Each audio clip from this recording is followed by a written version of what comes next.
Otherlife, a biological software that can accelerate the human brain to virtually experience a day full of adventure within seconds of lifetime.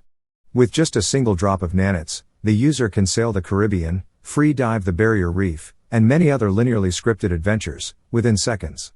The scenery of the beach, smell of the sea, the feeling of seawater touching your hands, all feel so real that it's indistinguishable from the real one. By just adjusting some computer codes, the user can experience a lot of exciting, perfect adventures, free from accidents and unforeseens. The tech company is run by a prodigy engineer, Ren, who also acts as the CTO. She states that her motive is to create a real exciting experience for those who can't afford to do so. However, deep inside, her motive is to revive her brain-dead brother, Jared. Jared drowned while the two were surfing on the beach. The accident has put him in a coma and has been on life support ever since. Ren believes that by stimulating his brain with Otherlife, his brain neurons will be sparked and will start functioning again. Despite being the creator of the tech, Ren and Jared's father, Robert, is aware of the risks of permanent brain damage and dissociation from reality, which makes him pull out from the project. He has been against the technology ever since. Not wanting to let her brother go, Ren patented the technology and established the company that leads her to her current condition. One day, Ren is testing new adventures as a potential product to pitch the investors. She is accompanied by her assistant, Byron, in applying the nanots and monitoring her conditions. Once the nanots are applied, her vision becomes blurry and she wakes up in a hut located on the Alps. First-person vision, sense of touch, even the chilling air of the mountains feels just like the way it should be. After enjoying the scenery, she hikes the mountain to ready herself going down the hill. As she goes through the trees, Byron monitors her brain activity outside. The adventure ends with a feeling of excitement and satisfaction, or at least that's how it should be. Unfortunately, Ren's mind is resetted to experience the adventure again. Her brain starts to show symptoms of overloading that the scenery starts to change. Byron reaches out for the emergency drug to unplug her. Luckily, Ren as the text developer is able to convince herself to get out. She spends a total of 6.5 days in the virtual world, which makes her wake up a bit shocked. Despite the bad experience, she is determined to develop the Alps adventure as it may bring a lot of investments. With her determination to win potential funding, she directly goes to the investors' pitching session. There, Sam, her partner and the CEO, is selling the idea of using Otherlife as means of training and rehabilitation. As Otherlife is about to go live in a week, Ren asks for more servers to debug her programs, to which Sam rejects as the company is financially constrained. Outside, her boyfriend Danny is waiting to ask her out, but she rejects him and spends the night working. She finally finds the bug and successfully debugs the error by just adding a few lines of codes. After confirming that the Alps program is secured, she continues to work on her own project to save her brother. Danny comes to pick Ren and Byron up and have some fun, but Ren decides to stay. She prints some nanots and tests it on herself later that day. After confirming some progress in the prototype, she applies it to her brother in hope that he will wake up soon. Surprisingly, his eye twitches, but the nurse denies her hope and says that it happens sometimes. Determined to save her brother, she decides to start working again until suddenly, an email from her father comes in, requesting her consent to unplug her brother. The next day, Ren sneaks into his father's class to chat with him. They argue on the safety and usage of Otherlife, but Ren insists that she will save her brother with it. Seeing her stubbornness, Robert evades and asks for Ren's support to unplug Jared as he is brain-dead already, to which of course Ren rejects. To add to her problem, Ren arrives at her office and notices that she has been secluded from many projects as her partner Sam demands. Her access has been revoked and even her assistant Byron is directly reporting to Sam now. Turns out, Sam has found out about Ren's private project to save her brother, which is costing the company a lot. Byron also notices that Ren's private simulation is long-term, meaning that it lasts more than 24 hours. Sam has supported the idea for a long time, but Ren declines it as it may damage the human brain if used frequently. Seeing the chance, Sam reveals that yesterday's potential investor is the head of the Department of Corrections. They are planning to make a virtual confinement where convicted fellows will only need to serve 1 minute in lifetime to fulfill their 1-year virtual confinement. Ren opposes the idea as she wants to broaden minds with the tech, and she leaves angrily. Outside, her boyfriend Danny comes to her. Ren doesn't want to talk about her problems and they end up spending some time in her apartment. Feeling bad about her reaction, Ren lets Danny surf down the Alps. After experiencing the excitement for the first time, Danny uses another dose unsupervised and takes the wrong nanots. He takes Ren's private project and experiences a seizure, as the prototype is new and untested. After realizing that he took the wrong nanits, Ren panics and calls for an ambulance. During investigation, Sam immediately knows that Danny took the wrong nanits, and uses the fact to corner Ren. Sam has been planning to sell Ren out and has worked behind her back with the Department of Corrections. She is charged with unauthorized human testing, drug fraud, malpractice, and can face up to 10 to 15 years of prison time. They propose to call the trial off and save the company, if Ren agrees to be a test subject for the 1-year virtual prison confinement. Sam convinces that all she has to do is spend 1 minute of her life, and all of the problems will be solved, but Ren refuses. With restrained anger, Sam finally reveals that Danny is dead. Overflowed with guilt, Ren finally accepts the confinement with Byron monitoring her condition. With a drop of nanits, Ren starts her 1-year virtual solitary confinement. She wakes up in a small cell with pitch-black nothingness outside. In the cell, a large LED board to count the days is present. She also finds a tablet, food and water, and some bathing essentials. Without any human interaction and anything to do, Ren is immediately bored and desperate on her first day. Fortunately, the first day has passed and all of the stuff inside the cell is resetted as she enters the second day. After fulfilling her daily needs, she mourns Danny's death while blaming herself. As time goes by, Ren remembers about the fateful day when her brother had the accident which put him in the current state. Still determined to save her brother, she recollects her research on brain-dead patients from her memory and analyzes it. She goes through the studies one by one and meets a dead end.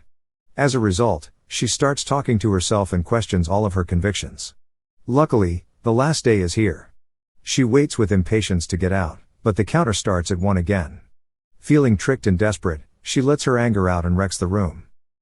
Suddenly, she feels a gust of wind blowing her hair, coming out of the food chamber. She tears a plastic layer and forces her way out of the cell.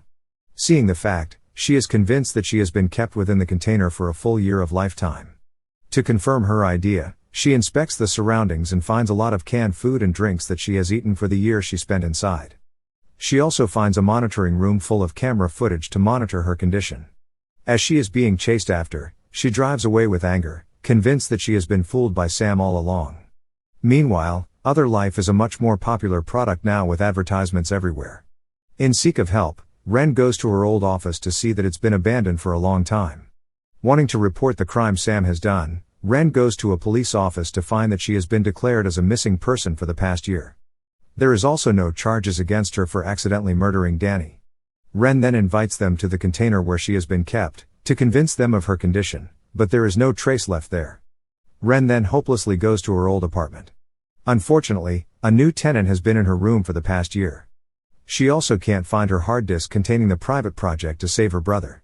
Suddenly, Sam comes and Ren immediately flees the scene when the situation is clear. She wanders helplessly around the city and finally asks for help from her dearest friend and former colleague, Cass. Cass believed that Ren cashed out and left without saying goodbye. Realizing that Ren is the victim, Cass finally opens herself to Ren's explanation. Hearing this, Cass explains that Danny hasn't died and the two finally meet and embrace. Danny states that he was only hospitalized that day, but is cleared after some tests. Otherlife was also a big hit when launched 5 days after. New options have also been added in the application of Otherlife, with the confinement program as the backbone. Moreover, Sam is planning to expand the virtual prison's duration to 10 to 20 years, even centuries as multiple lifetime sentences. Hearing this, Ren explains that she doesn't care about the company that Sam has stolen. What she needs is her code to save her brother. Cass and Danny are moved by Ren's honesty and they decide to help her get it back. They sneak into the office with Cass guiding them over the call. Ren decides to confront Byron first and finds her hard disk in Byron's office. The two then immediately try to leave, but the guards are already on their tail. Cass manages to help them before finally getting caught herself. In need of shelter and a nanite printer, they rush to Ren's father's house on the outskirts. She then spends the night checking her code to make sure nothing has changed. Realizing how kind and loving Danny is, Ren apologizes and they make up in the morning. Suddenly, her father comes home and the two meet after being separated. Ren continues to explain that her private project is not only long-term, but also interactive, meaning that the user can pick a scenario, unlike the regular linear scripted adventures that Otherlife has been producing. However, that day, Danny wasn't aware of it and subconsciously chose to drown. Luckily, Ren has hidden the final prototype of this new version of Otherlife from Sam and Byron. She prints the nanits and leaves to save her brother. After having the choice to resurface from the water, Jared opens his eyes for the first time. However, his condition becomes unstable and he starts having seizures. In his memory, he sees Ren on that fateful day but doesn't recognize her. Ren can't stand seeing her brother in pain, so she depressingly unplugs him and lets him go. She grieves badly as she still can't save her beloved brother, even after all these years of hard work and ordeals.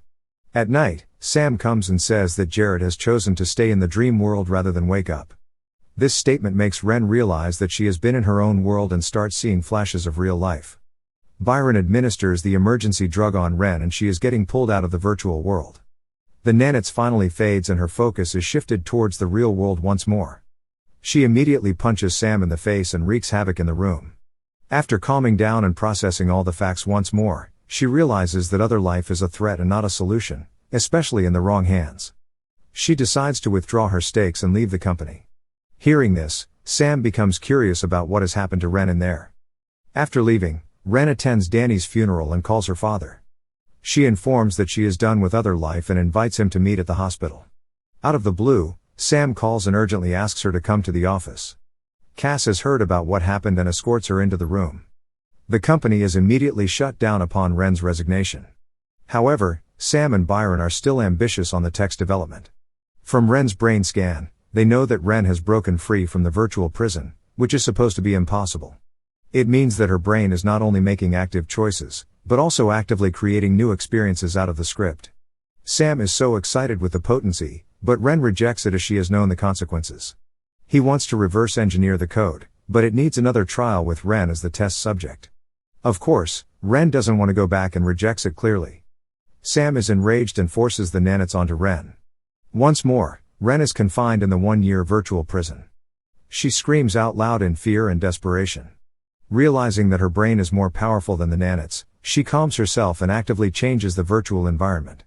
This time, she makes the time flow much faster. Ren wakes up in a matter of seconds and catches Sam off guard.